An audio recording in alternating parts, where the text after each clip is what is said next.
Assalamualaikum warahmatullahi wabarakatuh. Perkenalkan, nama saya Riri Siswandi dari semester 3B. Di sini saya akan mereview kembali materi hukum pidana lanjutan yang diampu oleh dosen Ibu Prof. Dr. Hajah Heni Nuraini SMH dan juga asistennya Bapak Dr. M. Rendi Aridayandi SMH. Melanjut bab 2 tentang penyertaan. Penggolongan penyertaan menurut KUHP. Pertama, golongan pelaku. Bentuk 1 sampai bentuk 4 yaitu bukan pelaku tindak pidana, tetapi pertanggungjawaban. Pidananya disamakan dengan pelaku. Yang kedua, golongan pembantu. Bentuk pasal 5 yaitu diatur dalam pasal 56 dan pasal 57 KUHP. Dan adapun menurut doktrin Zelständig Vormen van Deelneming, yaitu bentuk penyertaan yang berdiri sendiri. Artinya, pelaku bertanggung jawab sendiri-sendiri atas perbuatannya, yaitu bentuk 1 sampai dengan bentuk 3. Yang kedua yaitu Onzelständig Vormen van Deelneming, bentuk penyertaan yang bertanggung-jawaban pesertanya bergantung pada perbuatan peserta lainnya sebagai perbuatan yang dapat dihukum, yaitu bentuk 4 dan bentuk 5. Bentuk ke-1.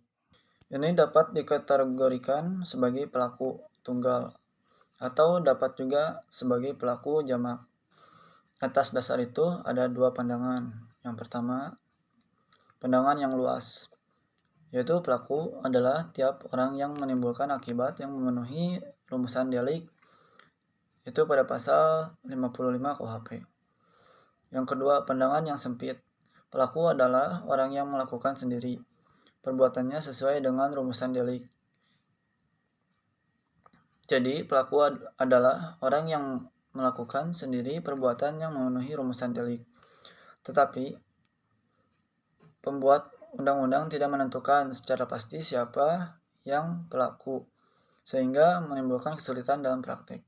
Bentuk kedua, atau menyuruh melakukan, yaitu orang yang melakukan tindak pidana menggunakan orang lain sebagai perantara, tetapi perantara itu hanya berperan sebagai alat. Yang mempunyai ciri pertama, ada dua pihak, yaitu pelaku langsung dan pelaku tidak langsung. Yang kedua, dalam Donlegen terdapat unsur-unsur. Yang pertama, alat yang dipakai adalah manusia. Yang kedua, alat yang dipakai harus berbuat aktif. Yang ketiga, alat yang dipakai tidak dapat dipertanggungjawabkan atau dimintai pertanggungjawaban. Penyebab tidak dimintai pertanggungjawaban pidana terhadap orang yang disuruh adalah karena orang tersebut hanya berperan sebagai alat atau pelaku material yang didasarkan, yaitu pertama, tidak sempurna pertumbuhan jiwanya pada pasal 44. Yang kedua itu adanya keadaan yang memaksa, terdapat pada pasal 48. Yang ketiga, ada perintah jabatan yang tidak sah yang terdapat pasal 51 ayat 2. Dan yang keempat, adanya kekeliruan atau pemalsuan. Kelima, tidak mempunyai maksud untuk melakukan kejahatan seperti disyaratkan dalam undang-undang.